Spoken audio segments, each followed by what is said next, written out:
Before we get into all of that, I just want to briefly touch on what Flows of Waters is. What started out as a traditional death cafe has now evolved into something new. We still haven't quite grasped the language of what this container is, but our biggest takeaway from the death cafes is while we had so many people open and just willing to receive, we wanted to bring in people who had little gifts of wisdom and knowledge to share with you, tools to help you on your journey, going through your grief and death process. So that's kind of what this has evolved into. And we're keeping it more along the traditional lines as far as the share part, and we keep that at the end of the call. And we will not be recording that part as we feel that's something kind of sacred just between the people who are here and present in the container. But as far as everything beforehand, all the wisdom, all the knowledge, you'll have access to this replay. It'll be posted on our YouTube so that you can share and just kind of revisit it at another time.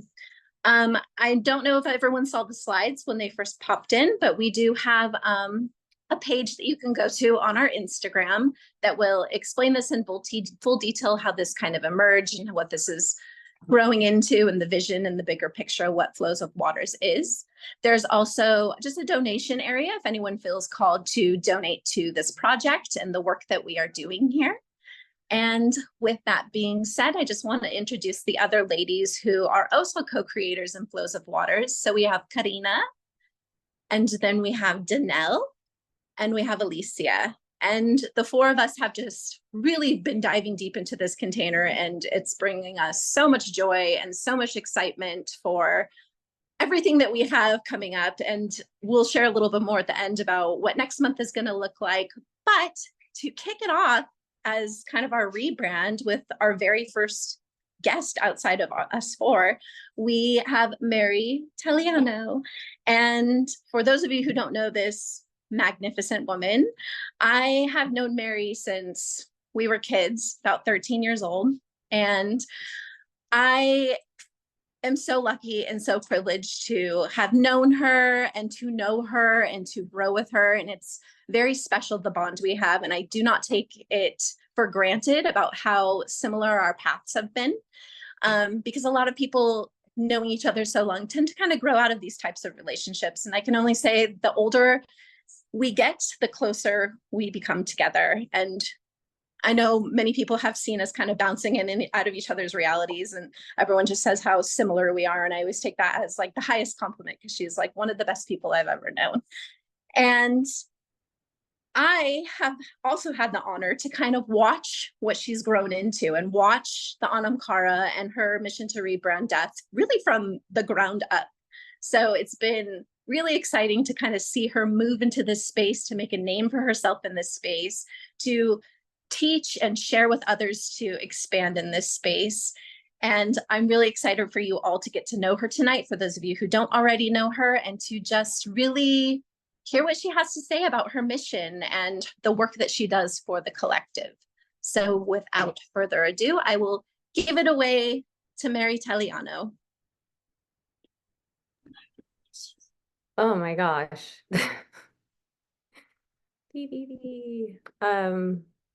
So honored to be here and see you all just like step towards the truth of yourself, of what it means to you to hold space for death. Ambra, you are my mountain. And you've always been a pillar of safety in a very turbulent, chaotic world, and we all experience that in our own way. You've always been my mountain, somewhere I can just rest and also be like, oh, that's me too. I'm that badass bitch too, because why would she be in front of me if I wasn't that badass? So I must be amazing. Thank you for reminding me. And I'm just happy to reflect with you in all the lifetimes. And we know which ones we've shared. And there's definitely a lifetime, I'll just share with you, that I got to experience and see in a nonlinear space where we were both women who were at the center of the sun, making an agreement to come here and preach and teach and share and change a certain frequency. And this is a room full of gazillion souls. It wasn't like just 10 women. And I truly feel anytime I step into a container such as this, where we have gathered in the light, that means we came from that place too. And I always feel such a resonance and an honor to be invited into these containers and to share about what this can look like. How, I feel like just sometimes I'm just helping like the dust fall away from an already clear, already focused vision on what this death can be for each one of us. I truly believe each soul on this planet is an end of life doula, because you got the codes in your body to decompose and your body's going to know what to do when it's time to do it. And so you innately have that initiation embedded into your coding. And so it's just helping us remember that is a part of the rebranding of death, helping to navigate the illusion and also maybe write new narratives that feel closer to home. I think that's why a lot of people have an interest to death, because it's such an magnifier of the truth in the present. Yeah, if I died, everything would go away. Oh shoot, what's important to me? Like then it all just starts to reveal itself. And this impermanence is such a beautiful momentum into how we spend our time here, where we invest our time and where we choose not to invest our time. So I really wanted to kind of jump into a little bit of what we were feeling and the authenticity of what was coming to, like 10 minutes before this call, it was just like children popping up. My daughter coming in the room and yelling at me. Danelle, her daughter being like, I'm not getting on camera. Ambra with her daughter, like it's just children. And then I think it was Lisa Bowman with like the poop, like just this funny introduction with all of this childlike spirit. And if you really think about what is the best way to rebrand death, if you don't know where to start, it would be returning to your innocence. The kingdom with all of us, like the kingdom within all of us of freedom, is in that childlike curiosity. And so I really love that the children were a part of this. The portal is open on the other end of the spectrum. They're so close to how we start and where we come from, and the dying are so close to where we end and where we're going. And it's such a connection in the loop, even though they might be really far apart, as if you live a full life in age. Just a beautiful representation of the cycle of life. I'm gonna just kind of share, some of you in this container know why I started my work as an end of life doula. Some people don't. But I began this path, I think, at a very young age through different initiations, but also through volunteering my time in my high school summers to working in convalescent homes, volunteering in convalescent homes. And I saw more life at the end of life through a child's perspective. I was like enthralled. I would just, what are these stories? Who are the people? And like, why are they so okay? Like, just being wildly honest with everybody. Like, I'd never witnessed so much honesty in my life. I'd witnessed so much masking that when I witnessed the convalescent home, they'd be like, I don't like this pudding. Like, it was just like very honest. And for me as a kid, that was really refreshing and interesting. And I enjoyed their stories. And that's where this began. And then through my life series, I've came closer to my own healing, and then went to support my grandfather at the end of his life. And his death was an initiator as me as the death doula. He gave, like, that's a part of our contract, was that he allowed me to witness his death and witness my gifts in that place as he was dying. And from there, I became activated to become an end of life doula. I became activated to share just different perspectives and truths about end of life and what it is, what it isn't, to be a constant spinning orb of resources for people to land in. If I'm not the doula, I guarantee I can find what you're looking for. So being like an in-between person is also beautiful work, even if you're just bridging. But this work is, it's not even about money. It's not even about the experience, even necessarily that. It's about what I get to learn about myself when I sit at the feet of these masters who have completed a life cycle, who have allowed me into this space to witness the most intimate part of their human experience, which is unhumaning.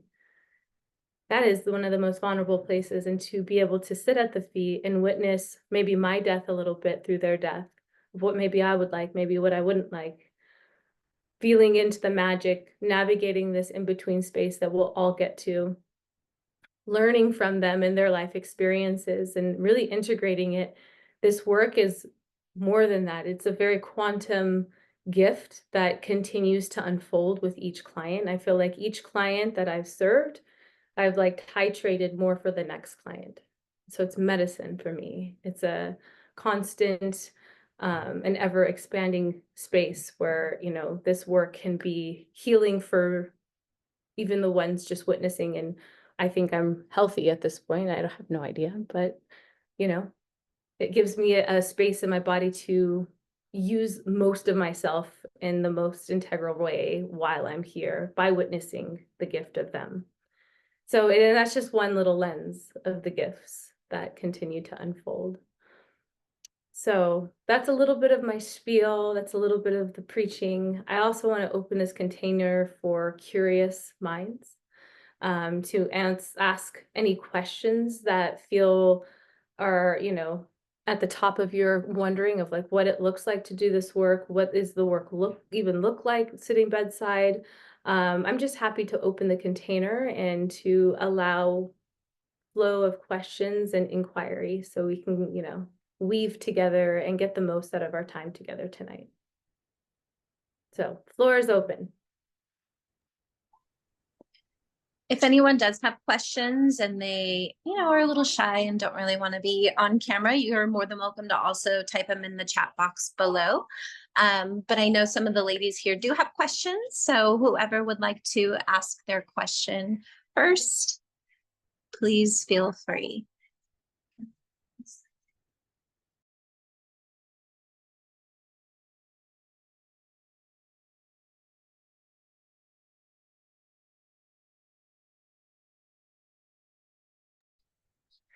Hello, everyone. My name is Danelle, and I'm very grateful to be here. Thank you, Mary, for coming to share your energy, your knowledge, your wisdom, your time, and for everyone else that came to join in. I wanted to ask Mary a question just to kind of, you know, explore grief in a way as a perspective of a student. And so I'm curious, like on your journey, from starting and beginning and to like here in the present moment, like now and then now and now, like how how it's been unraveling and learning and the new things that you do learn as you grow, because I'm sure you learn so much as you grow, because that's like one of the questions I want to say is like, do you learn as you go? And it's like, yes, because you just expand in so many ways, and it's so beautiful. And so I just curious of how in a student's perspective of walking with grief, rebranding death, and also helping others, like all of us that came today with um, moving and growing with our grief. Yes. You're such a poet when you speak. Even like just speaking, like there's such a poetry to your frequency. I love it. Thank you. Yeah, I think from a student, like, yeah, we are all students of grief, and it's definitely not, it's like the uninvited guest to our human experience, but it definitely agitates us enough into growth. And I think that's what grief is there to do. And so it's really about learning techniques of surrender and allowing that technique or that prompt to take up space when it needs to in the nervous system, in the physical, in the energetic field, however it's being expressed, and giving yourself the permission to go all in because there's magic in there. Like if you've ever held that heart open and long enough inside of grief, shit starts getting you like, I don't know if this is just me and people I support, but it starts getting really like a journey. There's a journey in there for us to explore ourselves at a depth that nothing else could have gotten us to that point, except whatever that thing is that we're grieving. And so I say, just be a student of it, listen to it, allow it, express it somatically. It's going to want to express through the body as well, giving it a sound. Yeah, it's definitely not a pleasant teacher, but it's here and it's teaching us something that really impacts our soul, and it impacts our capacity to have compassion. And so when I'm teaching people about grief, it's really about just a lot of permission to go as deep as they need to go into it, and creating a container of safety for them to bring up all of their, what death doulas call as rugs, regrets, unfinished business, guilt, and shame. So allowing all of those to fully, be seen and heard without judgment, and without even wanting to fix it. You can't take that on either, but just really being that battery of non-judgment and amplifier of the energy so that they can fully arc and complete that cycle within. We have such a, what is this called? Tug of war. We have such a tug of war with grief in our human experience. We fight it way more. We fight it way more than I think anything else really in our psyche. It's something like we really, really don't want to go through, because it ultimately means we have to change our perspective. And so really getting in touch with how rigid are you with changing a point of view of yourself or your point of view of somebody else, and really starting there and maybe really microdosing them into like the bigger picture of loss, starting at the micro losses. How did it feel to not get an A on that test?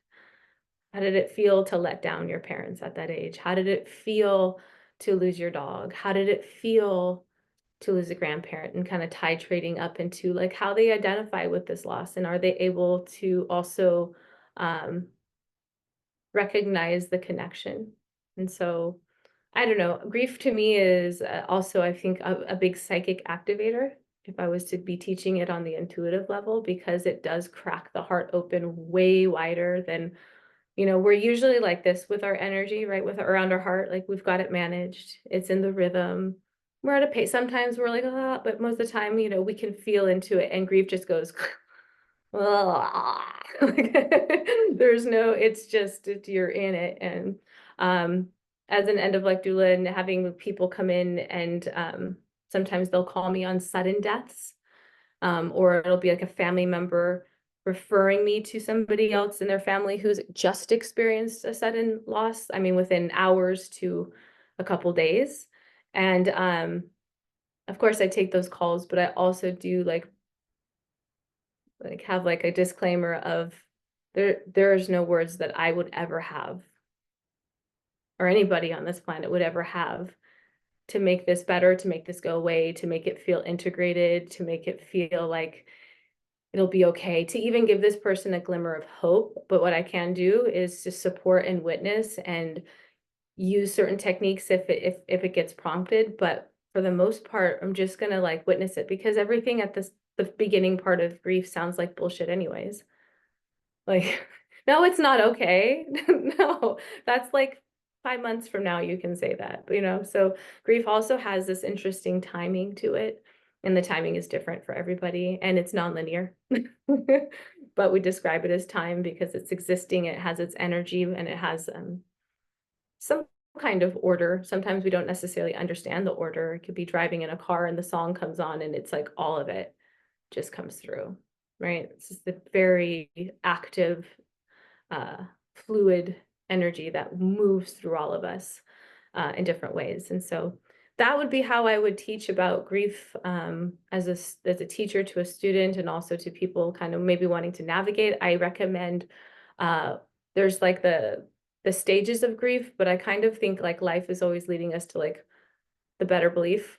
like this is good, but then go here. Like we're always like even titrating up our beliefs. And like it went from law of attraction to law of assumption, like it was just being led. And so like I think the stages was a really good platform, but I love to operate and describe grief in the 5 gates of grief. And so if you guys just Google 5 gates of grief, it kind of just outlines, has a little bit of a different map versus the stages. The stages just feel like people just fall into these things, where the gate is like inviting you to explore these 5 different umbrellas. And yeah, sometimes when people are ready to hear about those gates of grief, something in them kind of it's moves and settles a little bit more when it's time. Yeah. So beautiful. I definitely, one of my favorites moments of serving, or just happening to be around those who have recently lost someone, or maybe their grief is just really present, and just witnessing the magic of like the connection, from the other side, and the divine synchronicities and all. And that's beautiful. So, but yeah, thank you so much. Yeah, thank you. I'm pass the baton to if anyone else would like to ask a question or share.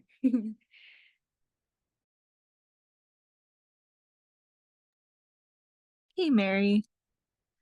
Um, so I don't know if this is the best forum to bring up this question, but I'm here. So just some context. I'm Brandy's sister. You and I have met a few times and spoken on the phone several times. But this year, my family and me and Brandy, but all of us have experienced quite a lot of loss. Most recently my cat, and she was my soul kitty last Wednesday. Um, and my mom passed away when I was very young as well. And I have found throughout my whole life, but it's really come up as a topic this year, actually a fear of death and dying myself. Having all of this loss occur this year has really like shone a light on my own mortality. And it came up in therapy yesterday, and I saw this on Instagram. Chris posted it, and I was like, I'm going to that. I will get so much insight, I'm sure, from the expert. So I don't really know specifically what my question is, other than how do you like talk to people who are like afraid of their own death and dying, if it's okay for me to ask in this space? That's such a great question. It's so juicy. And I kept staring at you too, by the way, side note. And I was like, where do I know her face from? Like, because we've blipped in each other's lives, And it's like, but if I go on Brandy's story, like I usually see you too. I see you a lot like there. And first I want to just acknowledge Brandy for bringing us even connected. Brandy was one of my first mentors, first teachers, first women that I just fell into her container, and I was like, lead me, please. And she did. And she's a powerful, powerful sister who's gone through, can I say it here, Serena? Do you mind? Do you think she would mind if I said? Because she's posted about it. So I feel like she's very open about No, her experience. But unfortunately, she went through yeah, stillbirth recently. And not a stillbirth. oh, Her 3-day-old baby died. He was alive. he did Yeah, come through. I apologize. Okay, so thank you. yeah, it's okay. Yeah. And so that was like a big process to that piece is huge. That piece is huge. Um, Yeah, and so she's been going through this initiation, and the way that she's sharing it and being vulnerable online and bringing awareness to this other piece, and the way she's transformed or transforming has been really beautiful to witness. So I just wanted to acknowledge Brandy because she's always floating in my field. She brought me to Peru to sit with ayahuasca for the first time. Yeah, special. So I think the question was, going back to the question, the very heavy question, which was like, how do I support people, or death doulas would support somebody with the fear of death, which is such a very common thing. And especially when we are in the energy of death is when this question typically rises to the top, right? When we're in our joy, sometimes it'll pop up, but for the most part, it'll pop up when we're experiencing a deep loss. And your beautiful kitty, one of the things that I teach in the school is that, pets are so unconditional and they hold such a tender place in our hearts and in our family. And one of their final gifts to us, which is a lifetime of love, but their final gift to us, I think a lot, is also helping other grief come through that loss. It's like they open up another portal. And so like mom's coming through too. And so like there's a way to approach this about the fears of end of life, but the being in the death energy is kind of the thing that's prompting the question, which is the door that you kind of have to go through in order to get to the other side. So I'm happy that you're here and you want to like forward face it. So like one of the things is asking people like, do you want to forward face death? Like if you're, and are you ready for that? Because there's different techniques that I work with people that would deliver that, which is, not unheard of, but it would be like walking somebody through a death meditation, walking them through what it would look like for them if it was their last day, and being like really open at the end to share about all of the things that come through. And then taking that information like it's medicine and then doing those things. And so if you're living in the fullest expression of self, if you're not in resistance to things, then you're in the present moment, right? And so death is trying to bring you always back to that balance. Sometimes it won't feel like the juice is worth the squeeze when you forward face those parts. I also want to acknowledge that this isn't like sweet. It's bitter. It's like a cow. It's like a cow. And also following the threads. My fear is of death, of the unknown. Okay, what does the unknown mean to me? What does that mean to me? Where did that come from? And starting to like follow the thread down to the original place that you were afraid of fear. Because going back to like the childlike innocence, right? Children have a different way that they pass than adults do.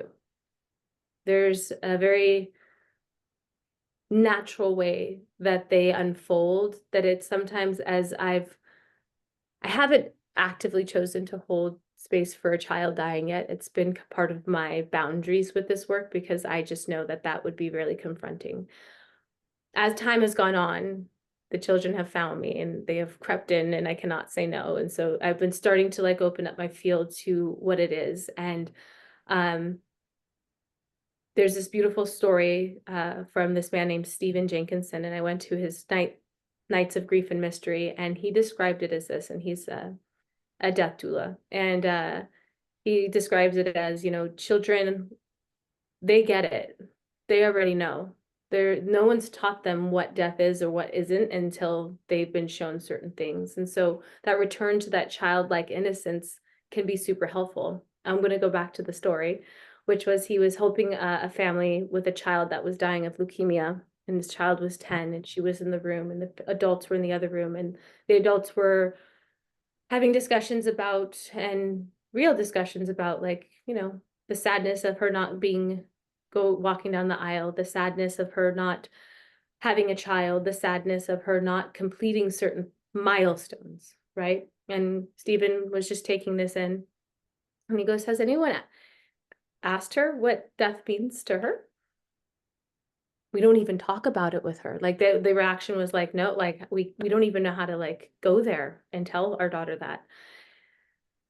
And so he asked, do you mind if I go and have a conversation with her and see where she's at? And I said, sure. And he goes in there and he sits down and they start having those prompting open-ended conversations or questions, and eventually got to the point where he was asking her, the deeper question was like, what does death mean to you? And she's like, I know. And she said, she leaned over and said, I know I'm dying, but my parents don't want me to know. And then he says, well, what do you think, what is the meaning to life? Like, what is your thought of like what life is supposed to be? And she said, I don't know. But the other day I was sitting and I was watching the sunset with the neighbor boy, and he leaned over to look at a bird and his cheek touched my cheek. And I feel like that was love. And I think that's what life is. And I relish in that because that's how that's the energy that I hope we could all get to when it's our time. And it's like a lifetime of like being taught what death is, being taught what death like this loss, this pain, this suffering. There's so much programming that really does keep us from understanding our wholeness. And if we can separate people even through their fear of death, which is a big one, that's a powerful tactic, and one that I'm rebranding death is all about dismantling that as well. Because ultimately, you know, death, although it is unknown, it really goes down to like how you feel about it. And I don't know if you've ever explored that without other people's stories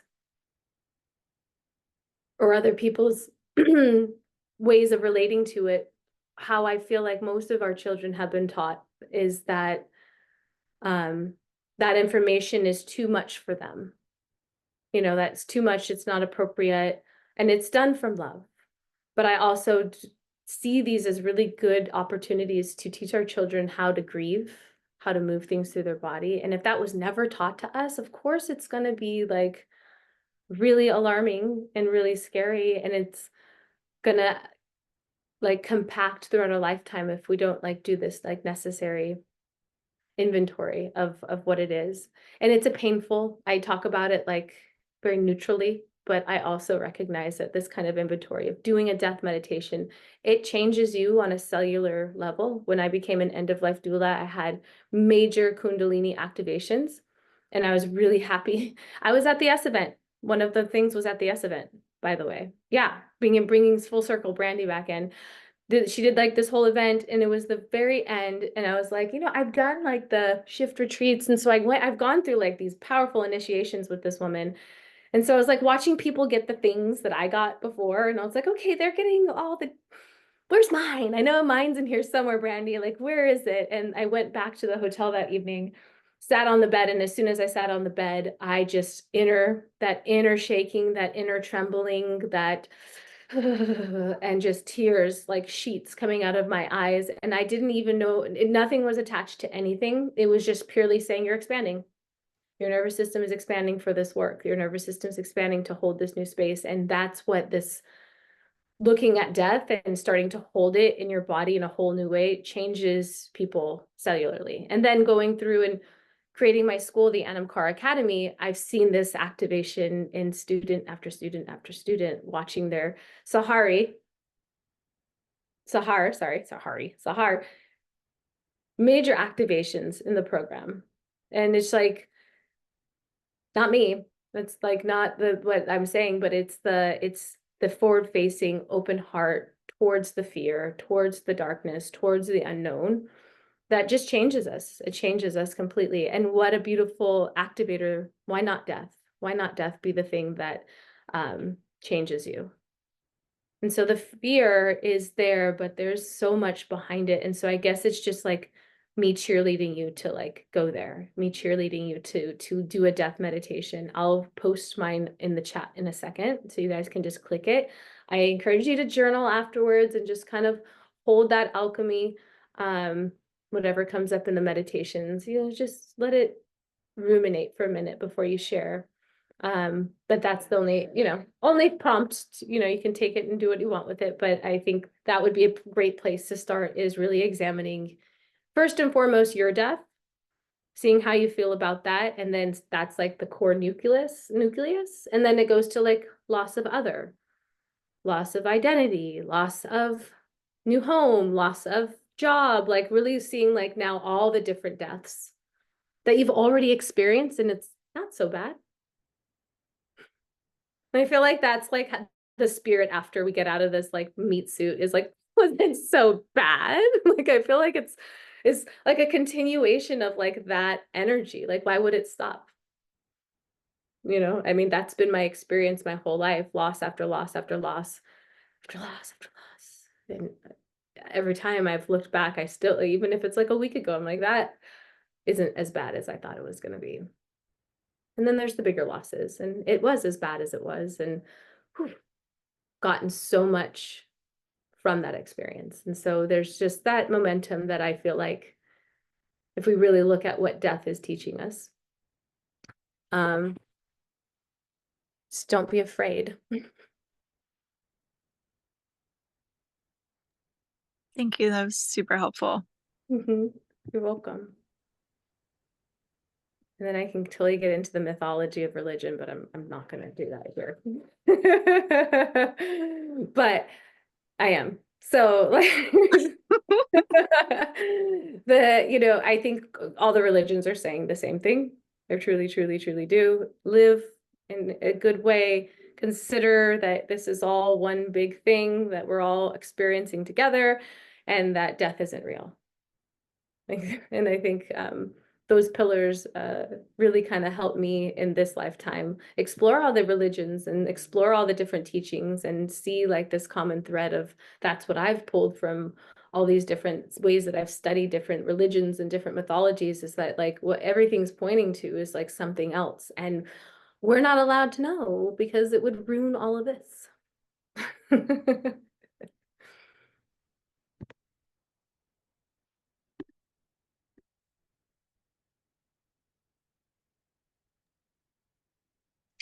I really like how you touched on kind of like on all the micro deaths that we experience, because even though, death itself, the loss of an individual is so big, I think it's also important to understand these micro deaths as well, because they also change us on minor levels that turn into bigger things. But I just like that it's almost like a practice, like all these little practices that we get to do around fear of loss and the unknown. And yeah, it's just such an activating topic to talk about death and like the endlessness of it, and also the fullness of it. And I know quite a few of us have gone through the Anam Cara Academy and can fully understand why it is such a mystery school, because there's so much wisdom to be unlocked with the people that come into the container, that it oscillates between student and teacher, student and teacher. And I think that's what's so special about this program, is because we get to show up and be all of it, and be witnessed in all of it, and be supported in all of it, and be loved in all of it, and grow with each other through all of it. So that anyone who's curious about the Anam Cara Academy, I can't recommend enough to kind of, as Mary said, kind of pull that thread, follow that ball of yarn, and kind of just see how death can be a teacher for you, and how witnessing others through their most vulnerable moments is also such a poignant experience for you to go through as an individual, as far as holding compassion and kind of really honing in on those skills to be a doula. But yeah, I'm just very grateful that you created this, because I had no idea saying yes to this program was going to be completely life-changing. And I am very, very grateful that you created such a beautiful container for everyone to kind of just spill and flow into. And I can say wholeheartedly that I have met some of the most amazing people going through this. I mean, I'm looking at the faces on this screen, and like I have like lifelong sisters that I've met specifically through the Anam Cara Academy. So that in itself was just such a huge gift.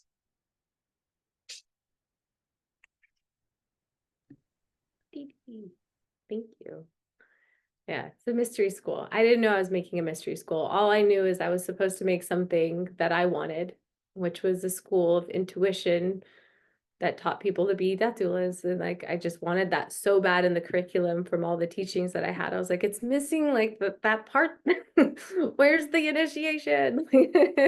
And like that was it. And then looking back now, I see it as a mystery school. I mean, I don't even think I called it a mystery school when Danelle and Karina were in it.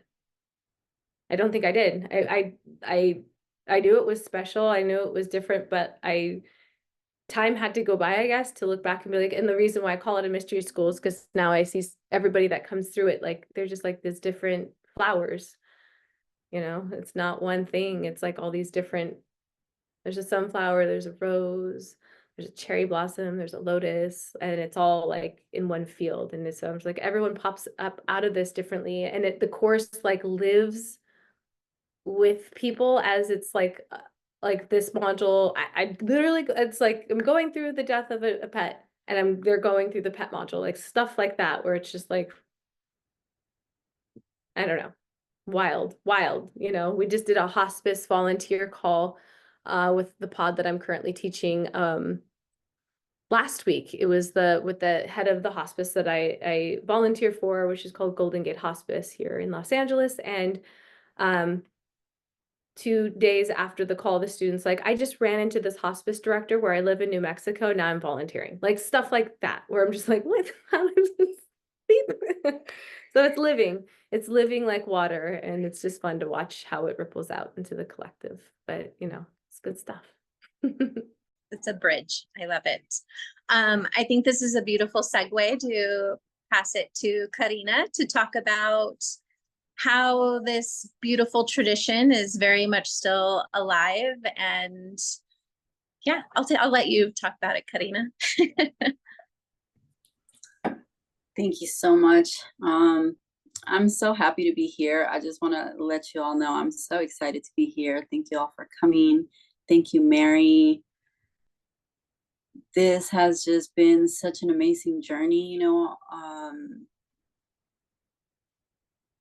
meeting you and going through the Anamkara Academy has brought so much knowledge and growth into my life. I was reflecting today, like, just on everything that I learned, and listening to you talk about the death meditation.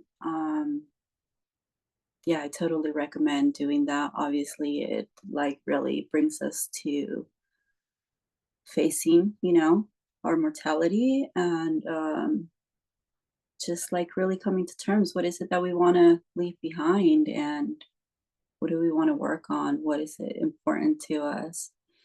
And then coming back to the topic of Dia de los Muertos, it like really made me think of like my childhood, what it was like for me growing up in Mexico, and experiencing this day, this entire month where the culture is so alive. It's like people really do celebrate, life and death too, and obviously this is a celebration of it's celebrating the dead, but it's celebrating life. It's like really the day that they come back from the place where they rest to spend time with us, with our, your family, with our loved ones. And so I love that that here I am talking about this, with you all, and I'm just bringing you a little bit of knowledge of what this is about. Obviously, this is, and around this time, around the world, there's many celebrations that are, take place where people celebrate the dead, and they build altars. Today, we're just gonna talk about this specific day and how it's celebrated in Mexico. Mary's going to be traveling there. I believe next week you're going to be there, and that's the place where you take your doulas to graduate, and where we experience our own death. And it's just really beautiful that you're able to take them during this time where everything is just so alive, the colors, the flowers. Everybody's got altars in their homes, in the cemeteries, where people really take the time to go and just really spend time with their loved ones.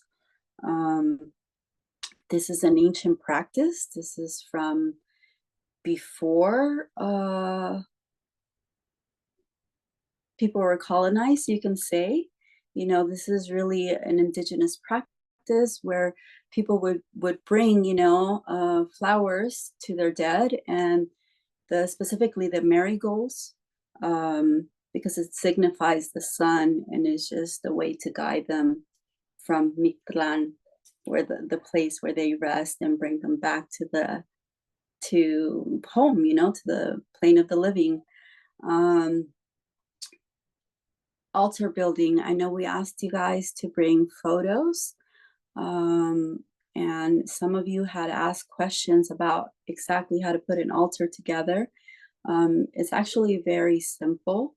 You want to pick a place where your altar is not going to be disturbed, where people are not going to be like passing by and knocking things off, or making it a thing where people leave stuff on there. You want to make sure that it's in a safe space. You can put pictures of your loved ones. You get to pick who you put in your altar. Just because somebody's passed and they're your uncle or something doesn't mean that you necessarily want to put them in your altar. That's like your choice of whose energy you want to bring to visit. And then you would honor that person with food that they used to eat, they used to just like drinks. You would place a cup of water next to their picture. That this is just because of their journey, they will be thirsty, and so you want to bring in the elements. An altar usually has 3 layers, so it starts at the ground, and that just signifies the element of earth and the underground where they go to rest. Then you want to do a middle area, that's the area of the living, and then a taller place where it signifies the ethers. And so you would just decorate however you want, flowers, stones, crystals, religious items, that if they were into religion, whatever it is.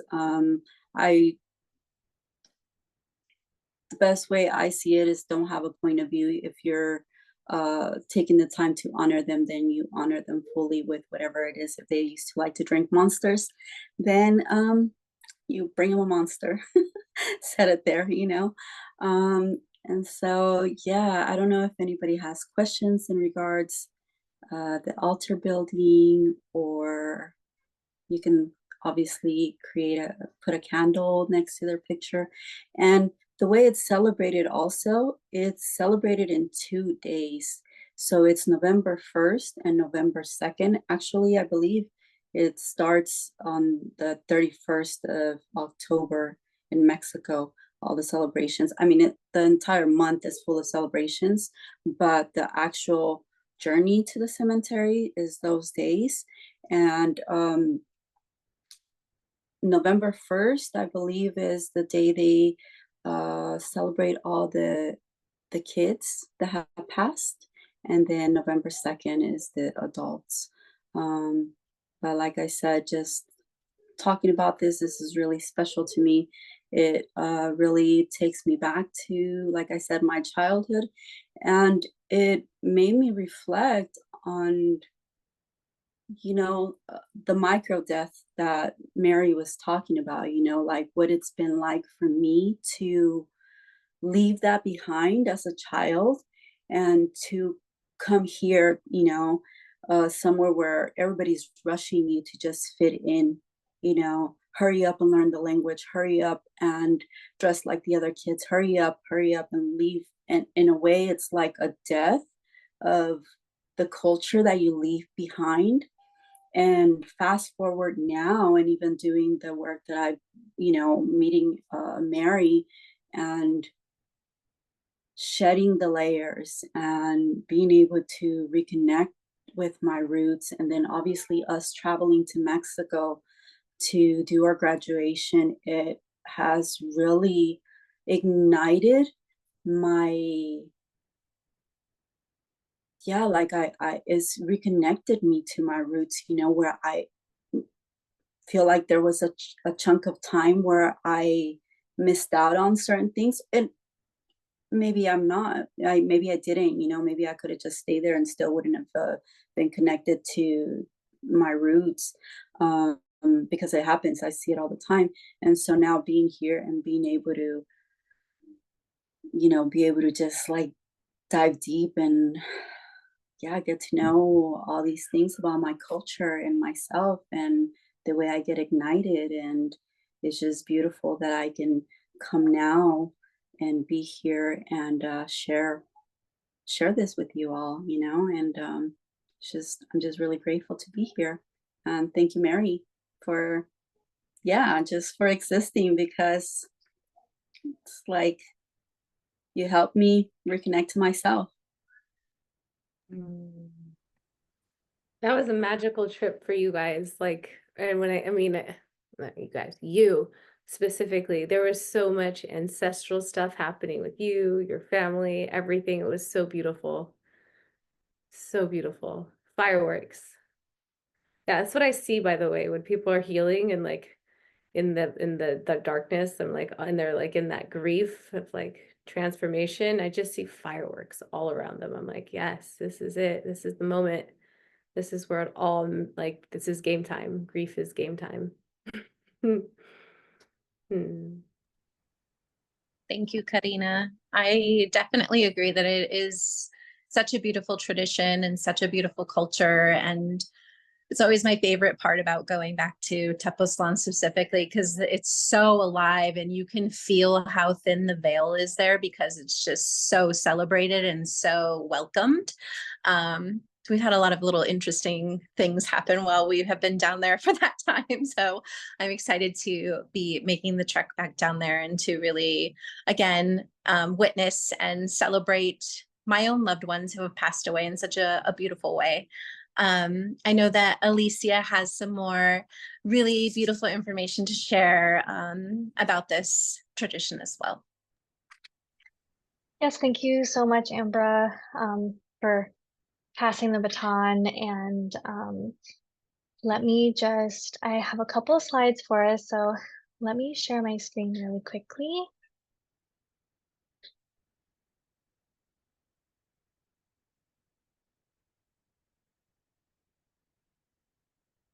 Okay, can you guys see my screen? Yes, okay. Perfect, thank you so much. Okay. Let me go to the next one here. There we go. Okay.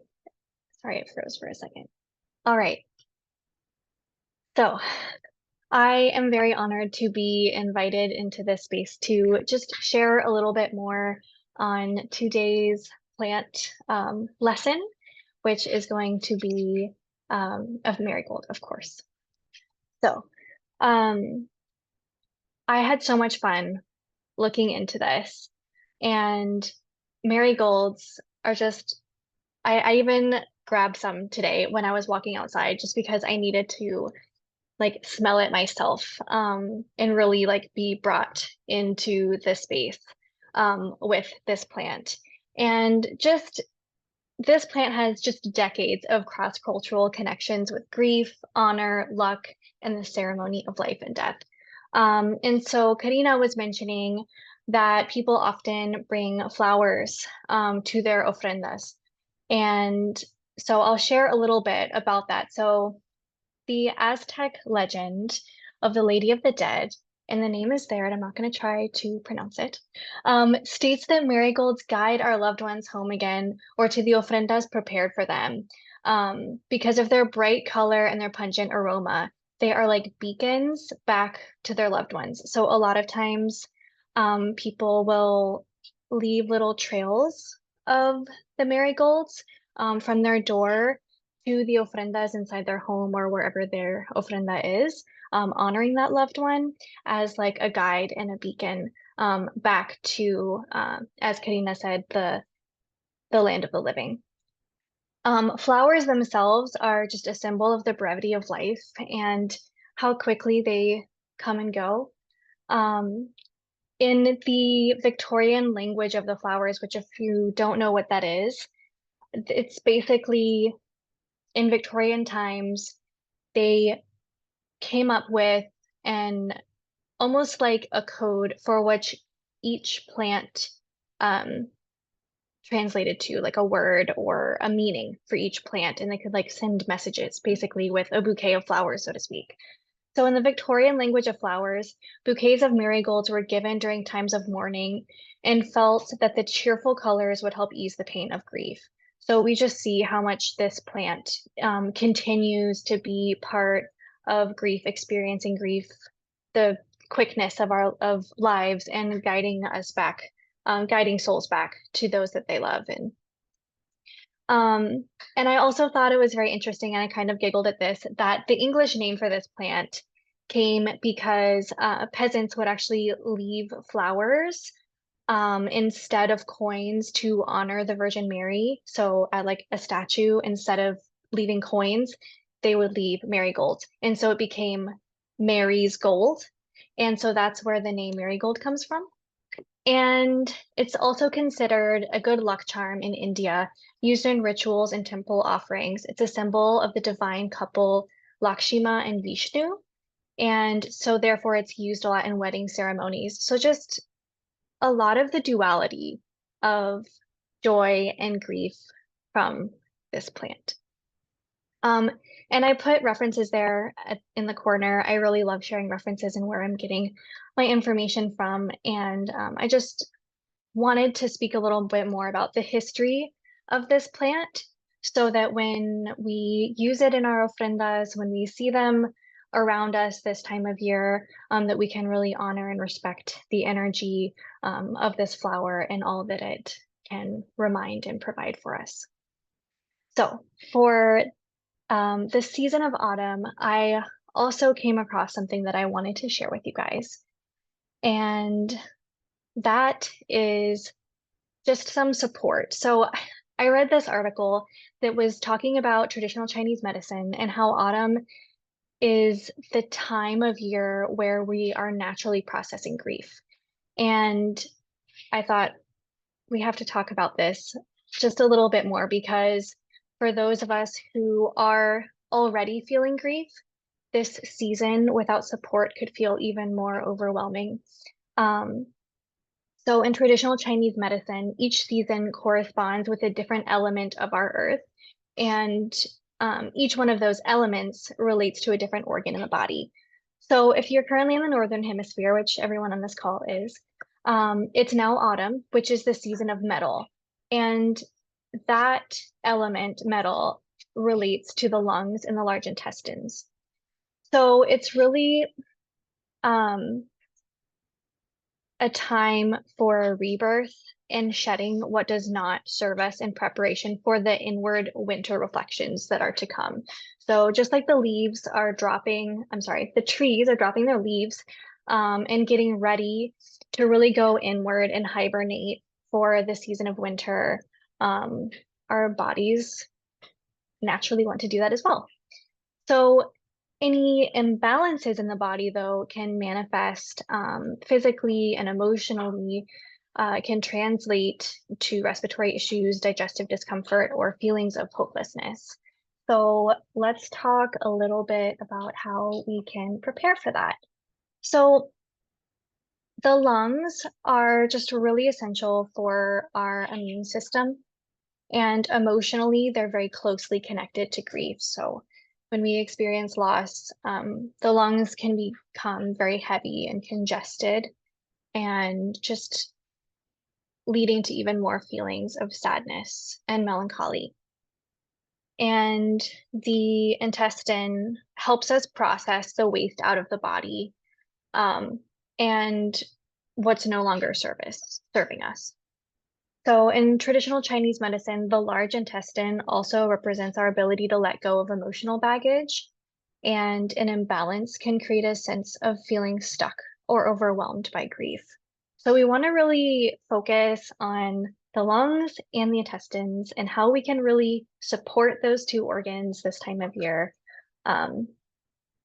And a few things are going to be cardamom oil inhaler is what I mentioned here. So if you have cardamom, or you can get cardamom oil, it's really cool. It actually helps with asthma a lot. You can put a couple of drops in your hands and kind of cup them like this and breathe it in. And let me tell you, it really opens up your lungs. And the emotional side of cardamom is that it really breaks down intense emotions and helps us take responsibility for our feelings so that we can truly find calm. So cardamom is a really lovely one. Lots of warm broths and tea really help keep the digestive fire burning and processing everything that we need to, all of our emotions that need to come through. And breath work, just connecting with our lungs, just connecting with our grief. just recognizing how things are being held in our body can really make a huge difference. And you can use things like peppermint or eucalyptus to really open up that space as well while you're doing the breath work. And then ginger. So most people know that ginger is really good for the stomach and helping digestion in the stomach. And emotionally, it helps us feel empowered when we are feeling stuck and helps us release from a victim mentality. So I really felt that the spirit of ginger was really helpful emotionally and physically this time of year as well. And last but not least, I know I went a little crazy. I got really excited about this. So last but not least is self-massage, and if you can, along the meridians. So in traditional Chinese medicine, you can look up where the meridians are in your body for the lungs and the intestines. And I'm going to mix them up, but I know that most of them were along the arm. So, and then when I was thinking about this, just like this gentle, like squeezing of our body and just showing ourselves love and really feeling that pressure is so grounding and calming to begin with. And so just doing this and even applying essential oils if you have them, or CBD lotion, or an analgesic, something like, you know, deep blue or icy hot, just kind of along these meridians and just really comforting the body can be super, super supportive. I'm going to stop my share now so that I can see everybody's faces. Yeah, just thank you again for giving me the opportunity to share this. And if anyone has any questions, I'm open to hear. If not, we can move right along. Thank you, Alicia. That was amazing. I saw everyone over here just kind of like rubbing up on themselves. Mary did have to pop off. She had to facilitate a sound healing for a grief client. When you are in the service work, it calls when it calls. So she wanted me to send everyone her love and thank you so much for being present on this call. And if anyone does have questions for her, if you go to our Instagram, you can find her profile through there. So you can pop over and send her a message. I'm sure she would love to hear from you. And you can also click in her link tree to kind of see all the things that she is doing as far as death doula work and just being a service to the collective in general. If anyone wants to share anything, please feel free to do so. We have a couple more minutes and then we're going to have Alicia kind of seal the container and share a really beautiful poem that her friend wrote for the Grief Cafe. I'm going to go ahead and end the recording now so that everyone can share freely.